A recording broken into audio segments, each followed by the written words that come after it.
Hola, ¿qué tal? Bienvenidos al debate de Fundación Libertad y Desarrollo. Hoy vamos a hablar de la jornada que vivió ayer el Congreso de la República. Hay que decirlo, por primera vez en meses, el Congreso trabaja a marchas forzadas, aprobando varios decretos interesantes, muchos de ellos, la ley de portabilidad numérica, algunas normas que permiten agilizar la construcción de escuelas, otras normas que permiten la construcción de bienes de edificios públicos en bienes comunales. Todo eso lo vamos a analizar con nuestros invitados, dos buenos amigos de la casa, a quienes ya presento. Por una parte a Cristian Castillo, analista del IPNUSAC, y por otra parte a Douglas González, politólogo y analista independiente. Ambos bienvenidos al debate de Fundación Libertad y Desarrollo. Y quisiera empezar contigo, Douglas, para entender lo que ha pasado en las últimas semanas, porque vivimos yo diría semanas volátiles, ¿no? Porque parecía que la oposición, postulando a Álvaro Arzú Escobar, con el apoyo de Alan Rodríguez, Vamos, Valor, buscaban la Junta Directiva del Congreso y tomar el control del Congreso, pero incluso usan a la Corte Constitucional, Douglas, para forzar la votación de la Junta Directiva, y al final siempre no.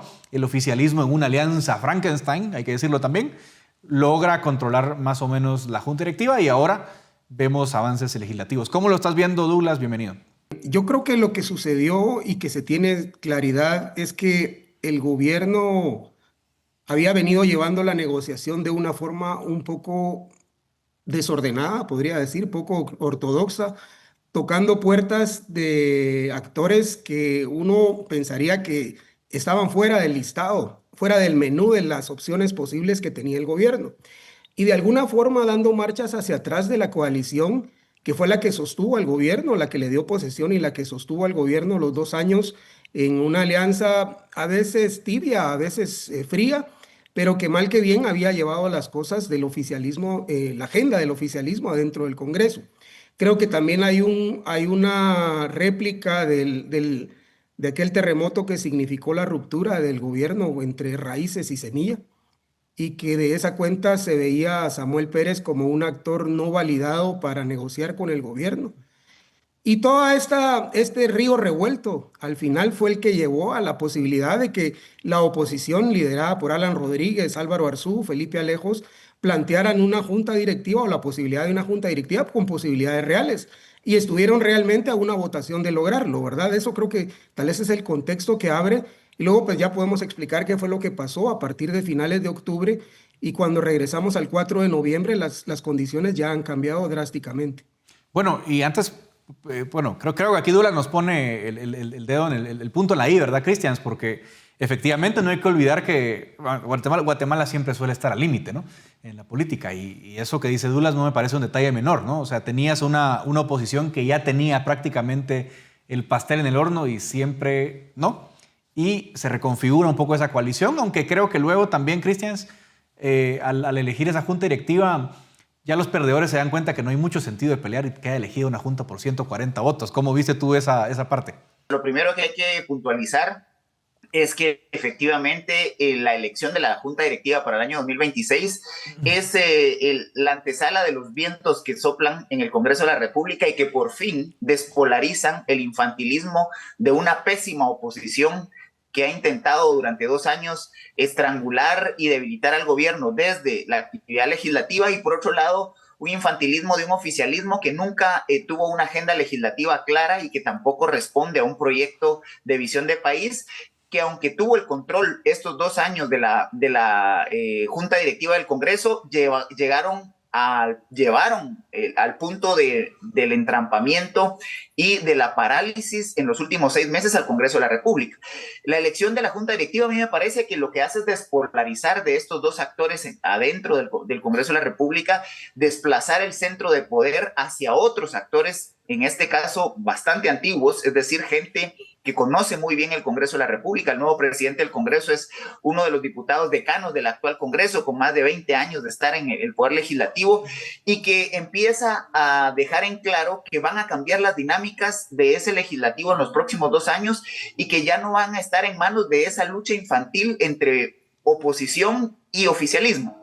Lo que sucede ayer me parece que es la tracción de lo que queda y de lo que viene de esa votación que eligió la Junta Directiva y que podría significar y dar visos de que el Congreso por fin se va a desentrampar y por fin va a buscar una agenda más allá de que el oficialismo quiera cambiar la ley del Ministerio Público para quitar a la fiscal o, por el otro lado, de que la oposición quiera dar un golpe que permita debilitar tanto al gobierno que abra la posibilidad de un relevo presidencial. Entonces, eso creo que manda buen mensaje a la población e insisto, nuevos aires en la gestión legislativa. Ahora, dicho eso, Douglas, realmente creo que digamos, el mérito o el demérito de la oposición ha sido siempre, para mí, por dos vías. Primero, su falta de legitimidad, o sea, es una coalición que no tiene jugadores creíbles, quizás el más potable que tenían era Álvaro Arzú Escobar, lo que pasa es que es un actor, digamos, pequeño dentro del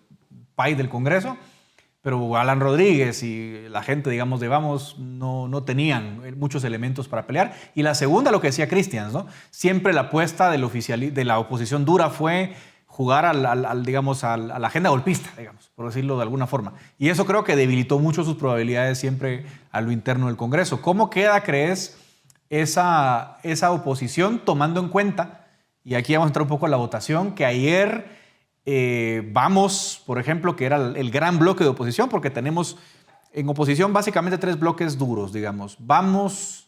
Teníamos Vamos, Valor y Unionista. Valor y Unionista siguen siendo oposición, pero Vamos se quebró, Douglas. O sea, ya se quebró en varios bloques. Prácticamente solo Boris España, Alan Rodríguez y Maynor de la Rosa votan en contra, pero Maynor de la Rosa se va. Y luego hay una veintena de Vamos que vota a favor de la agenda legislativa de ayer. Es decir, la hiperfragmentación del Congreso también es algo que a la oposición la deja muy mal parada, ¿no? Sí, yo creo que, pero principalmente más que a la oposición, a la agenda golpista.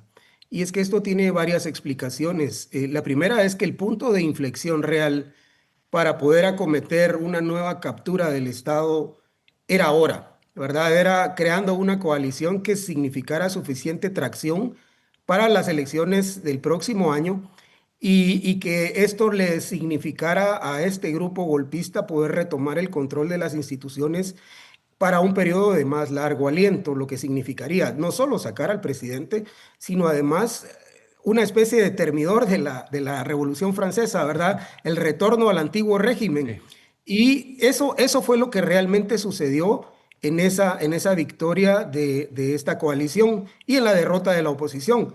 Entonces, Alan lo que pierde es la atracción, la capacidad de vender futuro y la capacidad de amenazar con miedo, porque al final en las votaciones lo que se vio reflejado es que no tuvo los votos.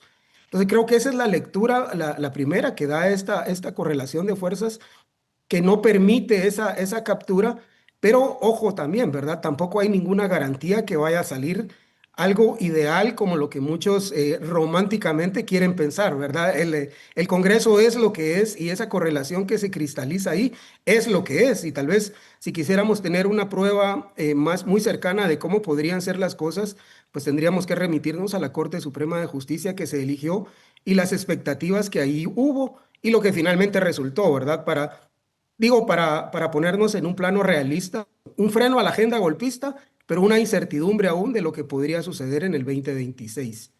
Bueno, voy a decir esto porque sé que para nosotros es muy obvio que estamos en el día a día, pero para la audiencia quizás no es tan recordado, pero 2026 renovamos Tribunal Supremo Electoral entre enero y marzo, Corte Constitucional entre febrero y abril y Fiscal General entre marzo y mayo. Y esas son las tres elecciones madre, digamos, de lo que va a ser el futuro del país. Y yo diría ahí, Cristian, que hay tres jugadores grandes en el plano, digamos, la agenda reformista frente a la agenda golpista. Son los dos grandes polos. Y en medio creo que hay una serie de jugadores bisagra que son la mayoría de jugadores y que ven cuál es la fuerza ganadora y se pliegan más hacia un lado o más hacia el otro. ¿Cómo mantener, porque eso que decía Douglas me parece importante, cómo mantener, digamos, a los bisagras más cerca de una agenda reformadora para evitar que se replique, por ejemplo, la elección de Corte Suprema, que tenías posibilidad de recambio, pero termina siendo un galimatías, ¿no? Termina siendo un cambio que para que no cambie nada, ¿no?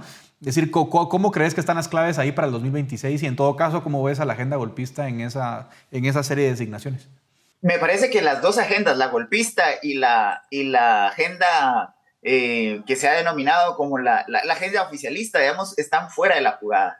Creo que son dos actores que ya no tienen con qué negociar ni con qué lograr articular alianzas que puedan definir estos dos procesos, principalmente el del Tribunal Supremo Electoral y las designaciones a la Corte de Constitucionalidad. ¿Por qué? Porque han venido de manera sistemática demostrando que no tienen músculo político, ninguno de los dos. Por un lado, la gente aglutinada en torno al famoso llamatellato, a la gente que en algún momento estuvo muy cercana al gobierno anterior, ni siquiera con todos los recursos y con todo el poder que tenían estando en el gobierno, lograron alterar el orden constitucional del país o desconocer las elecciones generales del año 2023. A 2 años y medio de eso, ya sus capacidades de incidencia real no están fuera de la jugada, pero ya no son los actores determinantes. Y por el otro lado, el presidente y toda la alianza que hay alrededor de él y todos los actores que gravitan en torno a él, tampoco tienen el músculo político ni la claridad de a dónde querrían llevar precisamente la definición de esas instituciones. Aquí me parece que hay que ponerle atención a otros actores que sí están fuera de estos dos bloques y que sí tienen más capacidad de movilidad política. Por un lado, hay que recordar a los actores de capitales emergentes, principalmente aquellos asociados a los grandes negocios con el Estado, específicamente el tema de medicinas, de infraestructura, que son actores muy poderosos que ya han incidido en procesos anteriores, tanto de comisiones de postulación como de integración de órganos de Estado, contralores y de contrapeso administrativo y político. Hay que obviamente reconocer que posiblemente haya una rearticulación del llamatellato, ya no como la oposición adentro del legislativo, sino como actores que puedan en alguna medida movilizar recursos para no quedar tan mal en la distribución de las IAs en estas dos instancias. Y obviamente ahí no hay que perder de vista que van a haber otros actores como el sector empresarial, que aunque ha sido un actor muy venido abajo, no puede quedar completamente fuera de la repartición de escaños. Y finalmente la embajada de Estados Unidos, que seguramente operará como lo ha hecho en otros procesos en el pasado. Teniendo estos actores, yo diría que la gran apuesta en este momento es lograr por lo menos 3 de 5. 3 de 5 en el Tribunal Supremo Electoral y 3 de 5 en la Corte de Constitucionalidad para efectivamente tener algún grado de incidencia real en los procesos que vengan en el 2027. ¿Cómo ver ese punto, Douglas? Solo te agrego un elemento más. Digamos, las leyes que aprueban ayer son una buena noticia para el Ejecutivo. Es decir, el Ejecutivo sí ha tenido algún margen, digamos, de maniobra. Te digo, aceptan el veto que hace el presidente a la ley que eximía de permisos ambientales a las no lucrativas, aprueban una ley que le permite al Ministerio de Educación construir escuelas, agregan una ley que permite construir bienes del Estado en bienes comunales. Es decir, la agenda, el balance es una gran victoria para el Ejecutivo. ¿Se puede traducir eso digamos, en una buena noticia para el país en las elecciones de segundo grado del 2026? Sí, yo creo que estamos obviando aquí un factor que es el factor diferencial, diría yo, que tiene el gobierno a su favor aún y que lo va a tener hasta el último día que sea gobierno, que es el presupuesto general de ingresos y egresos Claro. de la nación. Digamos, el comportamiento de la votación de la Junta Directiva se tiene que leer mucho, incluso en esa clave de quienes quieren quedarse adentro del presupuesto y quienes se quieren quedar afuera. Y hay un grupo núcleo, digamos, un grupo núcleo que llega alrededor de los 60, 70 diputados que han estado, por decirlo de esta forma, fieles al oficialismo. Cabal, que ha sido la bancada bisagra, que si esos 70 votos le suman los 20 que ahora más o menos maneja Luis Aguirre, pues se puede inclinar de un lado a otro. Y esa es la razón por la cual la decisión que tomó Cabal al final fue la que dio la indicación de que al pasar de los 80 votos, incluso vimos a un actor como Elmer Palencia que prefirió, antes de quedarse en el frío que significaba estar en esa fotografía a la par de Alan y a la par de Alvarito, de Felipe Alejos, rápidamente tomó la decisión audaz, diría yo, de incorporar sus 10 votos e integrar incluso la junta directiva, lo cual fue tal vez el golpe más certero a la coalición golpista. A partir de ahí, una vez pasados, ya no estaban hablando de los 80 y tantos votos que les daba Cabal, sino de los 90 y tantos que daba Valor. pues la decisión de los demás actores simple y sencillamente fue como la de los magistrados. Yo no me puedo quedar afuera del presupuesto, no me puedo pelear con el gobierno, no me puedo quedar del lado del bando perdedor y así fue como se vio que la votación sumó hasta 140 votos. El año pasado fue algo similar. Neri Ramos fue electo con 149 incluso y los magistrados llegaron a 150 y tantos votos, ¿verdad? Pero es, digamos, la racionalidad que existe ahí es que cuando ya no se puede estar del lado de la causa que se abanderaba, pues obviamente los actores que son bisagras y en su mayoría están en medio de los dos grupos, lo que buscan son decisiones que les beneficien en lo personal. Y ahí es donde yo vería que el gobierno ahorita es cuando tiene una ventana de oportunidad que podría ser hasta el primer trimestre del otro año, en la medida que se apruebe el presupuesto y en la medida que los recursos del presupuesto del otro año vayan fluyendo. Y creo que esa es la carta ganadora que si bien jugada, podría jugar a favor del gobierno. Dicho eso, porque ese elemento es crucial, Douglas, yo creo que tenemos que ver lo que pasa en las próximas semanas con el presupuesto, que creería yo, por lo que he oído del Congreso, se aprobará, pero habrá que ver luego el seguimiento. Les hago una última pregunta a los dos. Me queda poco tiempo, pero le doy un minuto a cada uno para esta pregunta, que es un factor también interesante. ¿Creen ustedes que hay en el horizonte posibilidad de aprobar una reforma a la ley orgánica del organismo legislativo para permitir bloques independientes, digamos, para que puedan integrar junta directiva, comisiones, y en todo caso eso puede ser un factor disruptivo en el Congreso? Cristian, y luego Douglas. Yo diría que no, porque eso le abriría la posibilidad a los independientes que fueron electos por el partido Movimiento Semilla, la posibilidad de convertirse en un actor determinante de la dinámica legislativa, porque representan 23, 24 votos. Entonces, obviamente, ese es un tema innegociable para la oposición que está languideciendo, pero que sigue en alguna medida queriendo bloquear todo lo que pueda beneficiar a los ex Semilla. Por otro lado, no hay que olvidar que lo que se aprueba ayer, principalmente en materia de poder invertir en espacios que no están a nombre del Estado, es porque esto complementa el decreto 7-2025. Van a haber 12,000, 13,000 millones de quetzales en el sistema de consejos de desarrollo y lo que están haciendo es limpiándole el camino para que el año entrante esos recursos se ejecuten de manera expedita.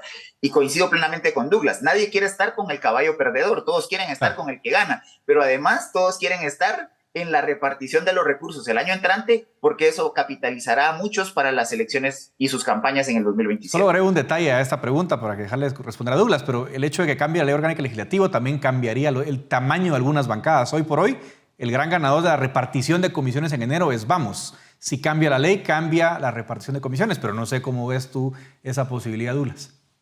Yo diría que hay incentivos en las dos direcciones, para aprobarlo y para no aprobarlo, pero yo haría un matiz en el lado del Ejecutivo, y es que el Ejecutivo no ve con buenos ojos que el movimiento Raíces se convierta en bancada. Es decir, están en una postura muy kamikaze, ¿verdad? De que aunque nosotros explotemos, pues quienes estén cerca de nosotros también que estallen. Y creo que ese incentivo es un incentivo muy fuerte, siendo que quien tiene la chequera es el gobierno y quien marca los ritmos es el gobierno. Aunque sí es cierto que si fueran más estratégicos, pues apostarían por partir la bancada de Vamos, lejos de darle todo el poder que tiene derivado de la ley orgánica. Ahora, dicho esto, yo creo que lo que sucede es que se va volviendo irrelevante este tema el próximo año y sobre todo después de mayo, que se han hecho las elecciones que ya mencionaste que se van a hacer, porque vamos a entrar en el ciclo en el que la mayoría de diputados empiezan ya a tomar un destino político a otras bancadas, ¿verdad? Sí. Y esto va a generar un incentivo más en el clave electoral que en clave del funcionamiento del organismo legislativo. Totalmente de acuerdo. Bueno, vamos a ver qué pasa primero con el presupuesto y luego con estas preguntas que hemos hecho, pero gracias a los dos porque hemos hecho un bonito análisis de lo que pasa en el Congreso. Naturalmente el tiempo ya me marca el final, así que les agradezco a ambos y también a la audiencia por acompañarnos. Hasta aquí llegó el debate de Fundación Libertad y Desarrollo esta semana.